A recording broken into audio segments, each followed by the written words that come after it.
인사 나누십니다. 왠지 오늘은 더 활기에 찬 모습인 것 같습니다. 오시다가 JTBC 메러산 대회 때문에 여러분 도로가 막혀가지고 뺑뺑 돌다 오신 분도 아마 계시지 않을까 싶습니다.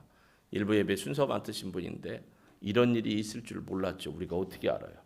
한치 앞을 예상 못하는 게 우리 인생이에요. 그래서 예배 순서를 못하는 안타까움이 있었지만 또 잘 대처를 해서 예배를 드렸습니다.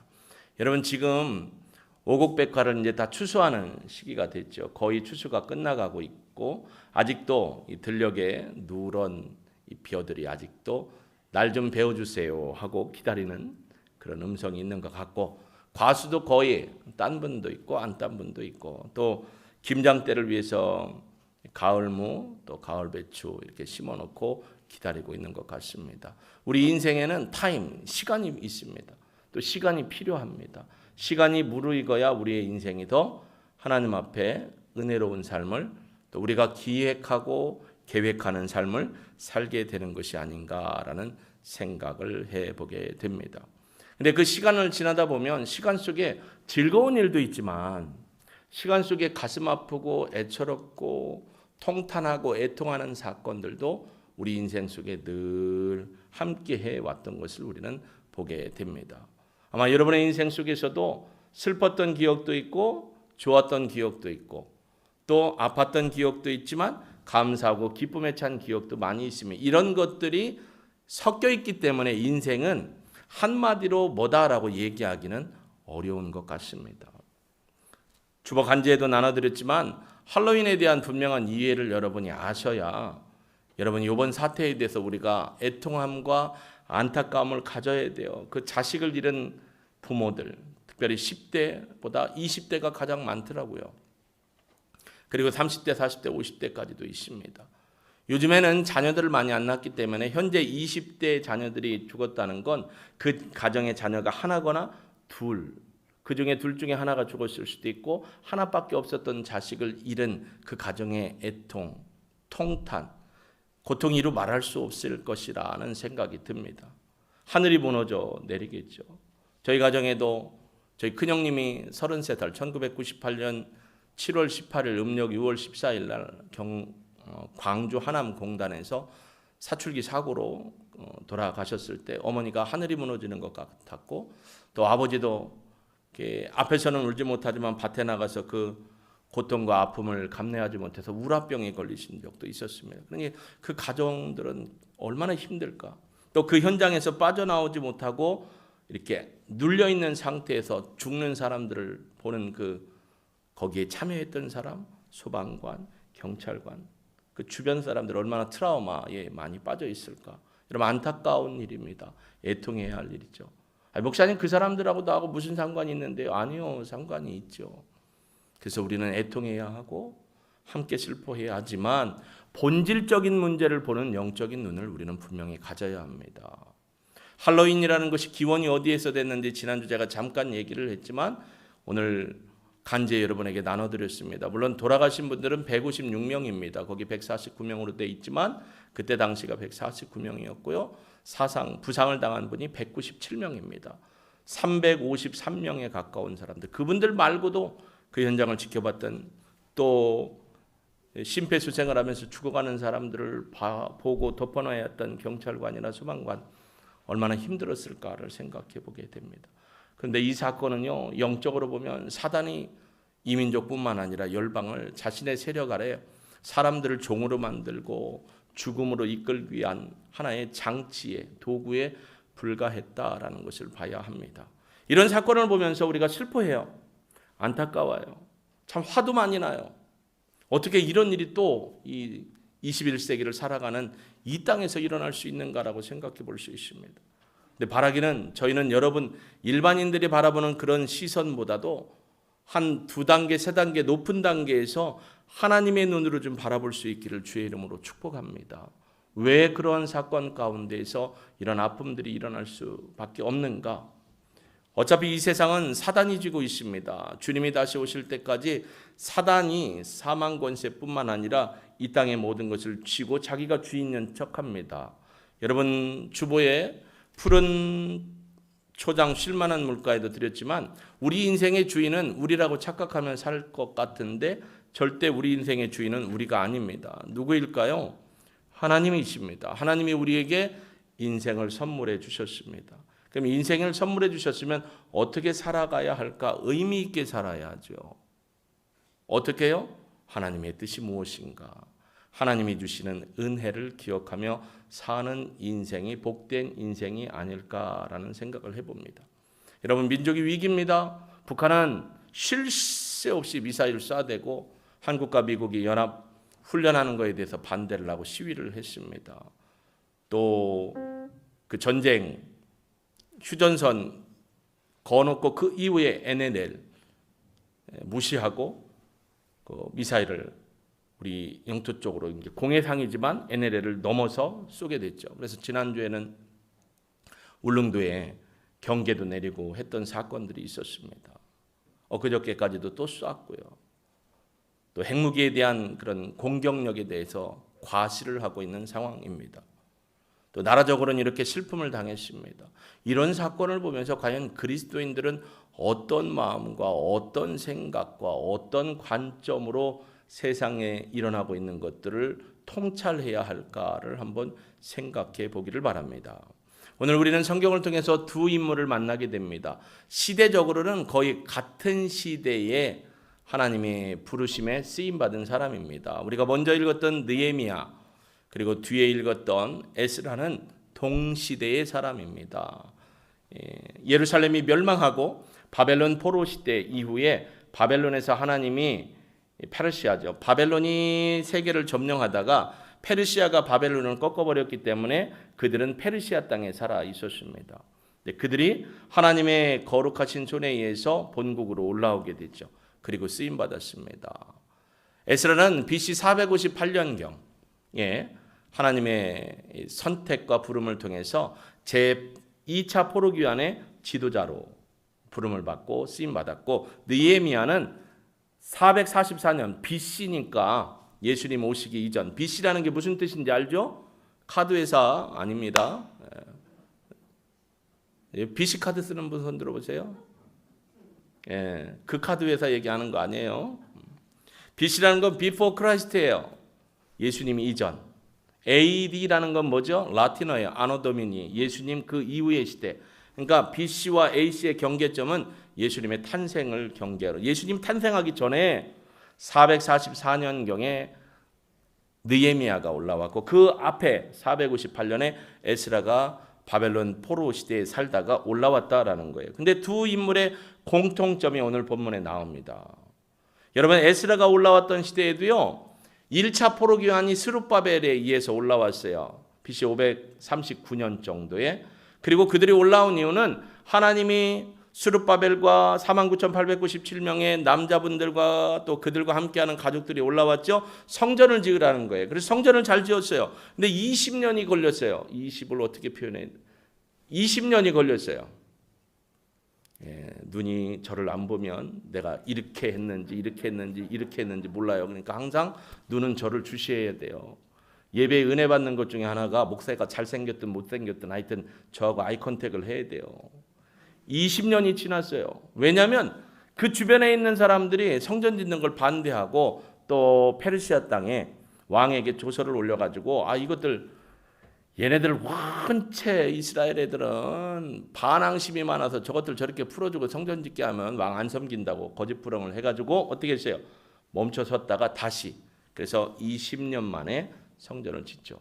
그리고 나서 60년이 흘렀어요. 에스라가 포로기환을 할 때까지 스룹바벨이 먼 길을 통해서 성전으로 돌아와서 성전 짓고, 그리고 2차 포로기환일 때 1차와 2차 포로기환이 79년에서 80년 세월이 지났어요. 그런데 문제는 1차 포로기환을 했으면 예배당 짓고 하나님 앞에 예배 드려라라고 한 거거든요. 그래서 예배당도 세웠어요. 그 예배도 잘 드리는 듯 했는데 시간이 지나가니까 이게 문제라.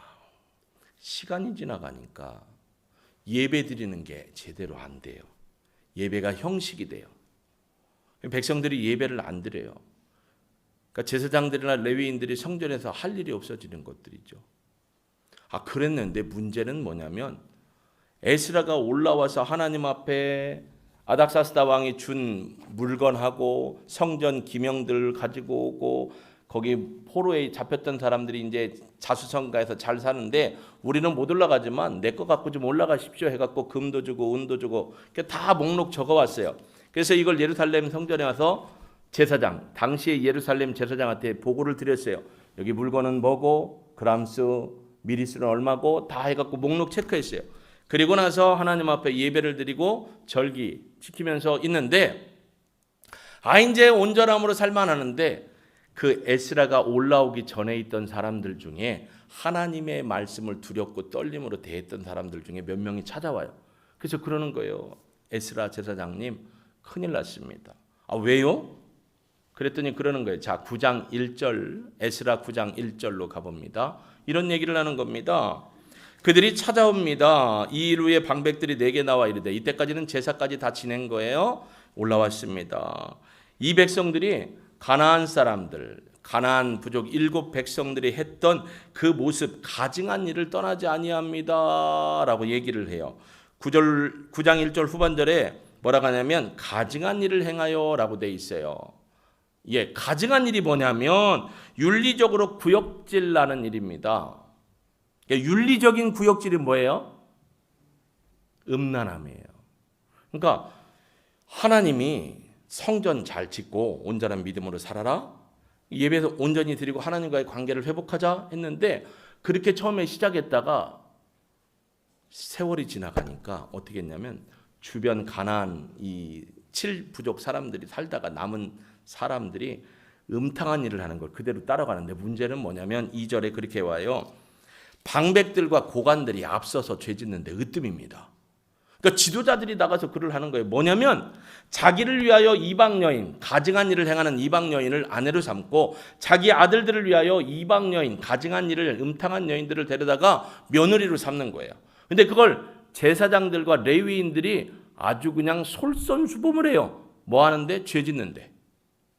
그러니까 두렵고 떨림으로 하나님의 말씀을 받았던 사람들, 거기에 보면 9장 4절에 보면 이렇게 얘기해요. 이에 이스라엘의 하나님의 말씀으로 말미암아 떠는 자, 이 사람들이에요. 떠는 자들이 와서 어떻게 하면 좋겠습니까? 하니까 그 사람들이 함께 에스라에게 달려온 거죠. 근데 에스라가 그 얘기를 듣고 3절에 이렇게 얘기합니다. 같이 읽어볼까요? 3절입니다. 시작. 내가 이 일을 듣고 속옷과 겉옷을 찢고 머리털과 수염을 뜯으며 기가 막혀 앉으니 3종 세트가 다 나와요. 속옷과 겉옷을 찢는다는 건 뭐예요? 마음을 찢는다는 거예요. 성경을 잘 봐야 돼요. 여러분, 겉옷과 속옷을 먼저 찢는 게 순서 아니에요? 겉옷 놔두고 어떻게 속옷을 찢어요? 그러니까 이거는 의도된 거예요. 속옷과 겉옷을 찢는 내 속마음부터 찢어 나온다라는 거예요. 마음을 찢어요. 두 번째, 여러분 이스라엘 사람들과 머리털과 수염은요 뭐래요? 존귀와 명예예요. 근데 그걸 지금 쥐어 뜯는 거예요. 그리고 기가 막혀서 털쳐 앉습니다. 언제까지요? 오후 3시 저녁 번제 드릴 때까지. 너무 기가 찬 거예요. 이런 일이 어떻게 있을 수 있나? 여러분 생각해 보세요. 에스라는 바벨론에 있다가 페르시아의 속국민으로 있다가 올라왔어요. 그러면 그 죄는 본인이 졌어요? 먼저 올라왔던 1차 포로기환자들이 올라와서 지은 죄예요? 여러분은 지금 예배를 드리고 계신 중입니다.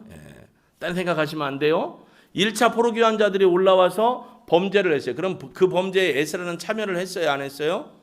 안 했어요. 그러면 뭐라고 해야 되냐면 그들의 죄라고 얘기를 해야 되는데 오늘 5절부터 15절까지 에스라 9장 5절부터 15절까지 읽으면 뭐라고 하냐면 우리가 범죄하였습니다라고 해요. 그들의 죄가 나와 무관한 게 아니라는 거예요. 동일시하는 거예요. 그들의 죄가 누구의 죄라고요? 곧 나의 죄라는 거예요. 동일시예요. 동일시. 자, 그러면 다시 느헤미야로 한번 넘어가 보겠습니다. 느헤미야 1장 1절에 보면 하갈의 아들 느헤미야의 말이다. 그리고 2절에 내 형제 가운데 하나니는 느헤미야와 삼촌 조카가 아니에요. 조카예요. 조카가 올라왔습니다. 그래서 내가 물었어요. 야, 고국 땅이 좀 어떠냐 했더니 사로잡힘을 면하고 남아있는 유다와 예루살렘 사람들의 형편을 물었더니 그들이 내게 이르되 3절 사로잡힘을 면하고 남아있는 자들이 그 지방 거기에서 큰 환난을 당하고 능욕을 받으며 백성들이 주변 이 가나안 7족 남아있던 사람들한테 능욕도 당하고 조롱도 당하고 있다라는 거예요. 왜 이런 일이 있을까요? 하나님 앞에 예배를 실패하니까 이런 일이 생기고 있어요. 예루살렘 성은 허물어지고 성문들은 불탔다 하는지라. 여러분, 예루살렘 성전 세운 지 얼마나 됐다고? 물론 지났죠. 520년부터 지금 444년 쪽으로 내려오니까 많이 지났어요. 근데 스룹바벨이 와서 세웠던 성전이 어떻게 됐는지 여기 보니까 예루살렘 성은 허물어지고 있고 성문은 불탔고 이제 느헤미야가 올라와 가지고 실사를 해요. 이게 예루살렘 성이 어떻게 돼 있냐면 약간 번데기 비슷한 모양인데 이렇게 내려오거든요. 근데 이제 올라와 가지고 왕의 제가를 받고 올라와서 말 타고 조용히 몇 명과 함께 돌아다녀요. 예루살렘 성곽을 돌아다니는데 허물어진 데가 너무 많아요. 성전 문이 불탔어요. 예루살렘 성전 문이 불탄 거예요. 이런 것이 불타니까 마음이 너무너무 아파요. 나중에 2장부터 이제 진행되는 건데 이 소리를 듣고 4절 한번 같이 읽어봅니다. 1장 4절 읽습니다. 시작. 내가 이 말을 듣고 앉아서 울고 수일 동안 슬퍼하며 하늘의 하나님 앞에 금식하며 기도하며. 잘 보세요. 이 말을 듣자마자 앉아서 울었어요. 탄식해요. 수일 동안 슬퍼했어요. 애통해요. 그리고 하나님 앞에 금식하며 기도합니다. 그리고 뭐라고 하느냐? 6절 말씀. 6절 같이 읽어봅니다. 시작. 이대종이 주의 종들인 이스라엘 자손을 위하여 주야로 기도하며 우리 이스라엘 자손이 주께 범죄한 죄들을 자복하오니 주는 귀를 기울이시며 눈을 여시사 종의 기도를 들으시옵소서. 나와 내 아버지의 집이 범죄했습니다. 아니 느헤미야는 어디에서 태어났어요? 바벨론 땅에서 태어났고요. 페르시아 땅에서 살고 있어요. 자기 아버지도 거기 있죠. 자기를 낳았으니까. 근데 이런 일들이 어떻게 해서 일어났다고요? 이스라엘 백성, 하나님의 백성들의 범죄함 때문인데 뭐라고 했냐면 하나님 걔들이 죄를 지어서가 아니에요. 누가 죄 졌다고요? 내가 죄 졌다는 거예요. 누구한테요? 하나님 앞에. 동일시예요. 동일시. 죄에 대한 민감함이 있어요. 영적으로 거룩하기 때문에 분별력이 있어요. 자, 그러면 오늘 현실로 돌아와 볼까요? 자, 이태원에서 할로윈 축제를 했습니다. 전 세계적으로 그때쯤 할로윈 축제를 해요. 저는 참 마음이 안 좋은 게 유치원이나 초등학교도 가끔 할로윈 축제 한다고 선생님들이나 유치원 교사들이 아이들 학교 등교할 때 유치원 올 때 뭘 준비해 와라 아니면 뭘 어떻게 해라라고 했던 적이 있어요. 여러분 그거 우리 자녀들 동참시키지 마십시오. 왜냐하면 여러분 이 자료 읽어봤잖아요. 읽어보셔야 돼요. 그냥 버리시면 안 돼요. 꼭 읽어보시고 이게 어떤 영적인 사단의 전략인가를 아셔야 돼요. 전 세계적으로 그렇게 움직여지고 있습니다. 자, 이태원 사고가 일어나려고 일어났어요. 그날 거기에 간 사람들이 그런 사고가 일어날 줄 알고 갔을까요? 아니죠. 거기는 다음 달에 결혼할 예비 신부도 거기 갔었어요. 관광하려고 지나가던 사람도 있었어요. 여러분 아시겠지만 들어가는 문이 5m라면 나오는 문은 3.5m 정도 돼요. 그러니까 폭이 좁아져요. 그리고 밑으로 비스듬히 경사가 있어요. 그곳에 수백 명이 몰려든 거예요. 그런 일이 있을 줄 알았을까요? 자, 그러면 어차피 거기 죽은 사람들은 자기들 좋으려고 축제하려고 갔으니까 라고 여러분 거기에 대해서 애통함이나 아픔이나 긍휼의 마음이 없으면 될까요?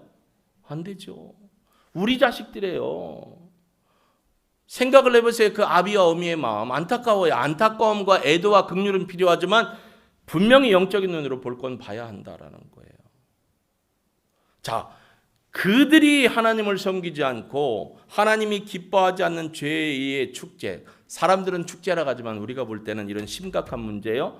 그렇게 죽었으니까 나는 상관이 없어라고 얘기할 수 있는 분 손 들어보세요. 자, 여기서부터 진단을 해보시자고요. 제가 이 사건을 보면서 하나님 앞에 회개한 게 뭐냐면 해마다 할로윈 축제가 있는데 왜 할로윈 축제가 생기기 이전에 왜 교회와 저는 하나님 앞에 그 악한 것들이 이 땅에서 뿌리 뽑히도록 그런 일이 자행되지 않도록 하나님 앞에 두 손 들고 기도를 먼저 못했을까? 느헤미야와 에스라의 마음으로 나를 봤어요. 그러니까 죄인은 누구예요? 나더라고요. 여러분, 동성애 축제가 시청 앞 광장에서 해마다 진행됩니다. 해마다 관광객이 늘어나고 거기에 동참하는 사람이 많습니다. 예전에는 부모들이 자식이 그렇다고 해서 부끄러워서 안 했는데 요즘은 부모들도 참여합니다. 교회 중에 어떤 이상한 교회들은 거기에 동참을 하고 그들을 지지해 줍니다. 백성들은 호기심에 의해서 가서 봅니다. 근데 그런 사태가 일어나면 동성애 축제가 일어나지 않도록 위해서 우리도 해마다 사실 기도했어요. 근데 이 할로윈 축제를 위해서 우리는 기도하지 않았어요. 그게 사단의 권세 아래에 놓여있는 사단의 전략이라는 걸 깨우치고 금식하며 방어하며 기도를 미리 했더라면 이런 일이 발생했을까 안 했을까? 물론 기도했어도 발생은 할 수 있었겠죠. 그러나 우리는 기도하는 사명을 잃어버렸습니다. 미리 우리가 방어하는 기도를 했어야 돼요. 여러분, 성전이 무너질 때 성전에 무너진 벽면을 보고 거기에 올라가서 기도하는 사람들이 누구냐면 중보기도자예요. 우리가 이 나라의 민족이 하나님 앞에 범죄하고 하나님 앞에 허물과 죄로 점철되어 있는 이 시대를 살아가고 있는 이 안타까운 백성들, 그날 거기서 죽은 156명 그리고 다친 197명의 사람들, 그리고 함께 축제에 참여했던 사람들 중에도 예수님을 알지 못하고 죽은 사람이 있을 거예요. 예수님을 믿어야 되는데 믿지 못한 사람도 있을 거예요. 근데 그들에게 우리가 복음을 전하지 못하고 그러한 상황이 생기지 않도록 방어하며 성로의 가장 위험한 곳에 올라가 기도하지 못한 죄가 떠오르더라고요. 저의 죄예요. 그리고 우리 공동체의 죄예요. 우리가 이런 거에 민감하지 못해요. 지금 남들 다 하는 건데, 어느 나라든지 다 하는데, 에스라가 뭐라고 했죠? 남들 다 하는 게 죄예요? 남들 다 하니까 죄가 아니에요? 제사장과 레위인까지 앞서서 그 일을 하니까 죄가 아니에요? 죄는 뭐의 기준에 있어요? 하나님의 말씀의 기준입니다. 남들이 다 해도, 남들이 축제라 해도 하나님이 기뻐하지 않으면 뭐예요? 죄예요. 근데 우리가 그걸 미리 사전에 방어 기도와 예수의 이름으로 권세를 가지고 기도하지 못한 죄가 떠오르더라고요. 제가 느헤미야처럼 나와 우리 가정 아버지의 집이 범죄했습니다라는 고백을 못한 거예요. 하나님, 이 땅에 하나님의 이름이 영광되어 올라가야 되는데 길거리에서 저런 일을 통해서 하나님 앞에 범죄하는 것이 일어나고 있습니다. 하나님, 안타깝습니다. 기도하지 못한 죄입니다. 안타까워하는 마음으로 하나님 이름을 불러야 되는데 우리가 그런 거에는 민감하지 않더라고요. 11월 달에 이제 국정교과서에 동성애, 젠더, 차별 금지에 관계된 거, 남자 부부, 여자 부부, 이런 것을 공식적으로 교과서에 실겠다는 거예요. 기론평 교수나 이용희 교수나 계속 기독교인들이 서명운동을 하고 반대 집회를 하지만 교육부는 끔찍을 안 해요. 전 정부에서 그걸 아직도 해결 못하고 갖고 왔는데 막고 하지만 안 되고 있어요. 이런 상황에 놓고 여러분은 금식하며 하나님 앞에 간절함으로 기도하십니까? 우리 집 새끼가 셋이에요. 어느 날 첫째가 한 5년 지나서 아버지, 나하고 결혼할래요 하고 데려왔는데 모시매를 데리고 오면 어떡하겠어요? 여러분, 지금 웃을 일이 아니에요. 너의 일이라고 그러지 마요. 아직 생기질 않았지만 그런 일이 없기를 바라요. 어떻게 될 거예요? 딸내미가 나가서 엄마, 나는 얘하고 결혼할 거야 했는데 여자아이를 데려왔어요. 이게 맞다라는 거예요. 사람들은 다 그걸 인정해요. 여러분, 죄송하지만 이 동성애법, 차별금지법 관련된 거 많은 나라 중에 37개밖에는 거기에 사인 안 했어요. 근데 왜 외국에 잡다한 것이 한국 정부를 이렇게 압박해가지고 전 세계적으로 37개밖에 안 한 나라를 따라가야 돼요? 왜 우리 고유의 문화나 성경의 창조적인 원리를 무시하는 일들을 우리가 따라가야 돼요? 그 몇 사람의 의견 때문에? 근데 국민들은 관심이 없어요. 기독교인들은 더 관심이 없는 것 같아요. 서명 좀 하십시오. 반대해야 합니다. 일어나면 안 됩니다. 기도해 주십시오. 별 관심이 없어요. 대한민국에 200만이 넘는 600만 중에 크리스찬만 200만 따지자고요. 200만의 사람들이 그 중에 10% 얼마예요? 20만 명만 해도 서명하면 돼요. 서명하는데 목사님들 2만 5천 명, 3만 명, 왜 이리 5만 명을 넘겨야 되는데 안 돼요. 관심이 없는 거예요. 자, 관심이 없는 게 끝나는 게 아니에요. 그게 죄예요. 민감해야 된다니까요. 죄에 대해서. 또 우리가 이렇게 민감하지 못한 이유가 뭘까요? 우리 마음에 하나님의 나라가 임하지 않기 때문이에요. 우리가 하나님의 나라가 성령님을 통해 임했는데 하나님의 나라가 역사하지 않도록 우리가 일하지 못하기 때문이에요. 소망 없는 삶을 살기 때문이에요. 전 세계적으로 만몬에 빠져 있어요. 만몬이 뭐냐면 물질 우상주의예요. 돈의 노예가 돼서 빠져 있기 때문에 그런데 관심을 안 둬야 하든. 여러분, 하나님이 아니라면 우리도 뭐라고 대답해야 할까요? 아닙니다 라고 대답해야 돼요. 하나님이 그렇다라고 하면 우리도 그렇다고 하는 게 성경이 말하는 믿음의 신앙입니다. 왜냐하면 하나님은 우리보다 높고, 이사야 55장 8절 9절에 보면 사람의 생각과 하나님의 생각은 다르다겠어요. 하나님의 것을 우리가 못 쫓아가요. 그래 어떻게 돼요? 하나님의 뜻을 따라가는 게 진짜 신앙입니다. 하나님의 마음을 가지고 아파해야 돼요. 이 땅에 죄가 일어나고 만연되고 있는 것에 대해서 내 죄를 여기고 회개하는 사람들, 저 북한이 발광하고 있는 것에 대해서 우리가 철저히 하나님 앞에 저 북한의 모든 공산 세력과 악의 세력이 무너지도록 기도하는 일, 오늘날 할로윈 축제 말고도 여러 축제들이 일어나고 있지만 귀신을 섬기고 있는 모든 축제들이 일어나면서 이 땅에 하나님을 찬양하지 못하고 경배하지 못하고 있는 죄에 대해서 가슴 아파하고, 오늘 에스라처럼 머리털과 수염 뜯고 옷을 찢고 마음을 찢고 엎드려 하나님 앞에 기도하는 심정, 내가 죄진 것처럼 동일시하는 마음이 있어야 할 줄로 믿습니다. 느헤미야처럼 나와 우리의 가족이 범죄했습니다라고 고백해야 되는데 거기에 우리가 민감하지 못해요. 하나님, 그게 쟤네들 죄지 내 죄가 아니지요 라고 생각한다면 착각입니다. 민감해야 합니다. 근데 너무 민감하지 못해요. 먹고 사는 문제에 너무 힘써요. 잘 살려고 하는 것만 너무 힘써요. 그러니까 이런 데 하등 문제를 난다. 그러니까 기도하는 사람이 적어지는 거예요.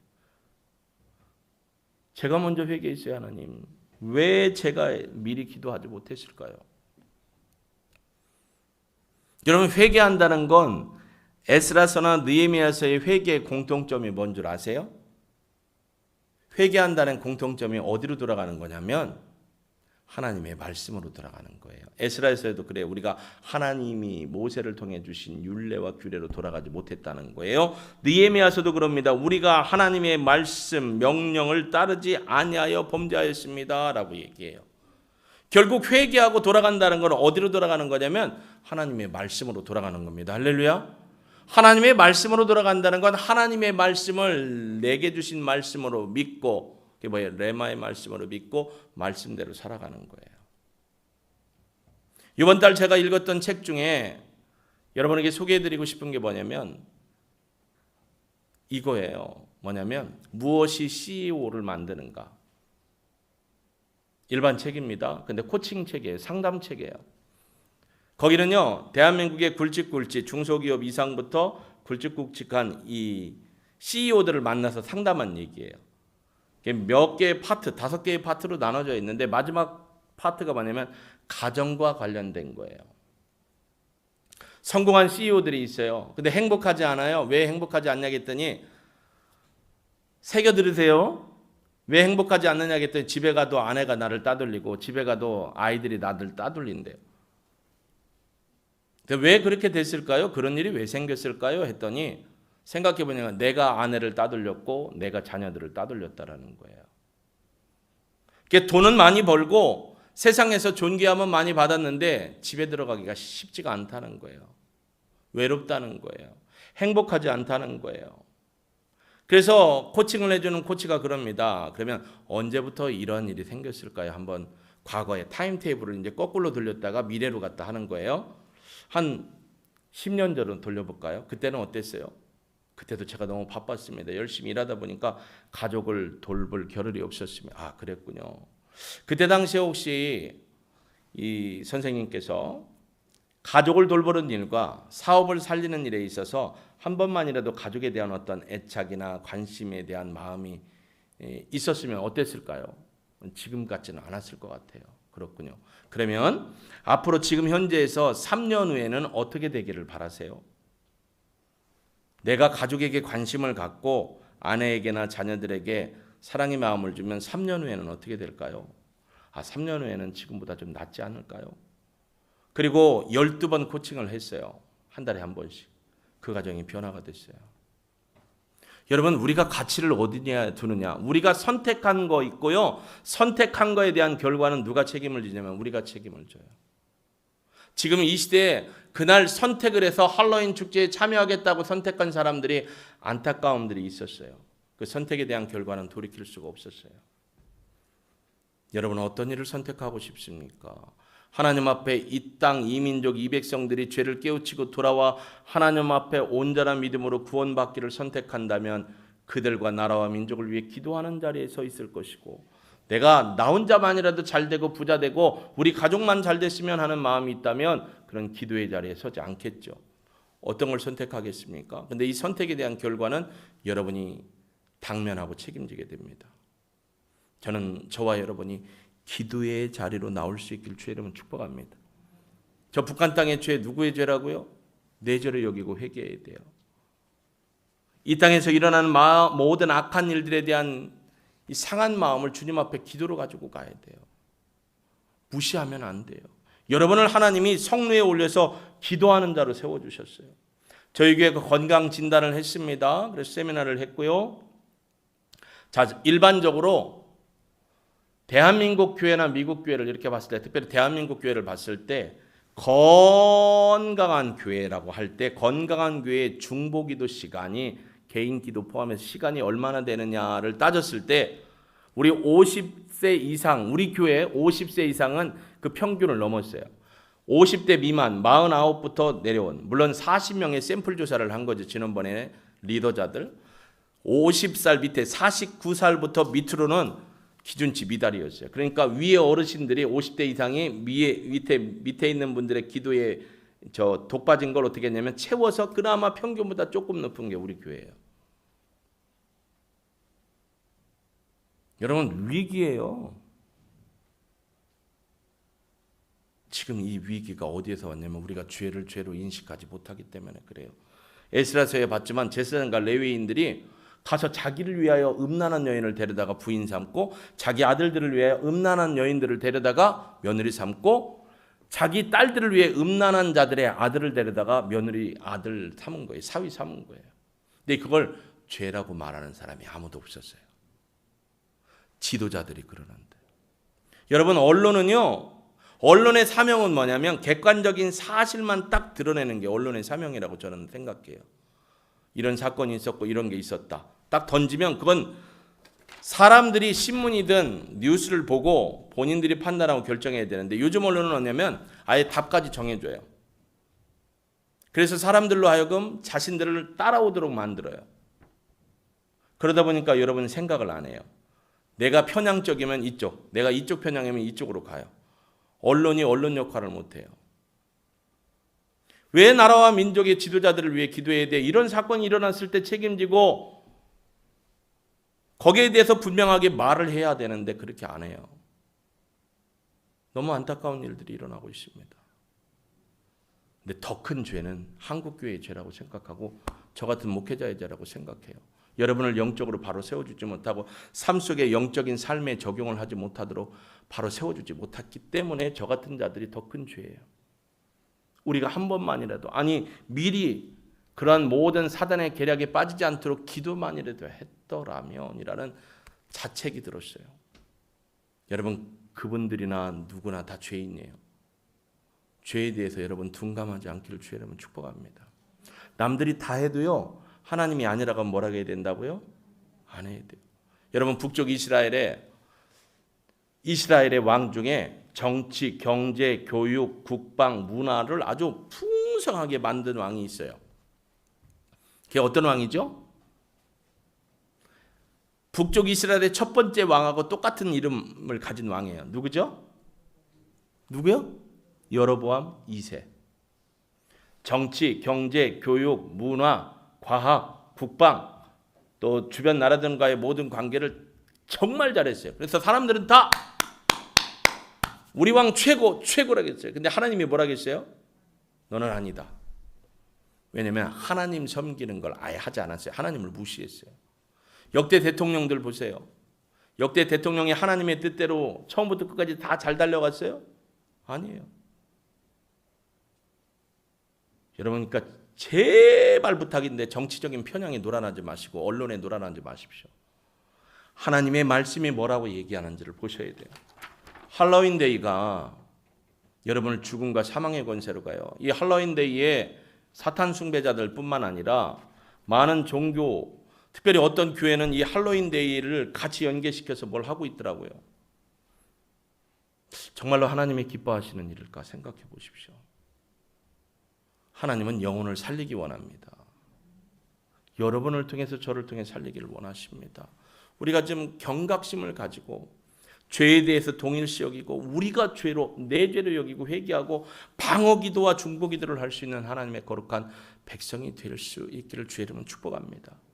우리 찬양 드리고 기도할 건데요. 하나님 이 땅을 살려주십시오.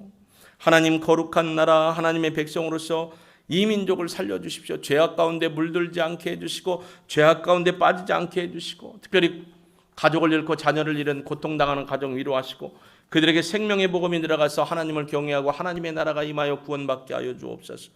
위에 있는 정치 지도자들이나 모든 사람들이 이 사태에 대해서 하나님을 두려워함으로 잘 풀어갈 수 있게 해달라고 우리 함께 그렇게 중보하는 시간 갖도록 하겠습니다.